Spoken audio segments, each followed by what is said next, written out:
ফরহাদ মহিউদ্দিনের পর ডাকসু নেত্রী সেই তন্নির বিয়ে।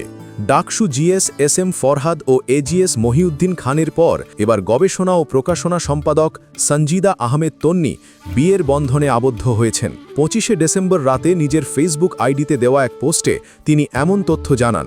পাত্র জিহাদ আবদুল্লাহ, তিনি পেশায় সাংবাদিকতা করছেন। পোস্টে তিনি লেখেন, কিছু কিছু বন্ধন এত সহজভাবেই তৈরি হয় যে মনে হয় সবটাই যেন আগে থেকে ঠিক করা ছিল।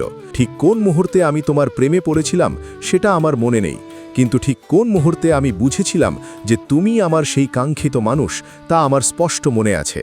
তন্নি তার পোস্টে এমন কথাগুলোই লিখেছেন। গত বছরের 15ই জুলাই বিকেলে ছাত্রলীগের হামলায় আহত হন সঞ্জিদা আহমেদ তন্নি। তার রক্তে মাখা ভীত মুখটি ভাইরাল হয় এবং আন্দোলন বেগবান করতে ছবিটি ব্যাপক অনুপ্রেরণা যোগায়। ডাকসু ও হল সংসদ নির্বাচনে গবেষণা ও প্রকাশনা সম্পাদক পদে জয় পান সঞ্জিদা আহমেদ তন্নি।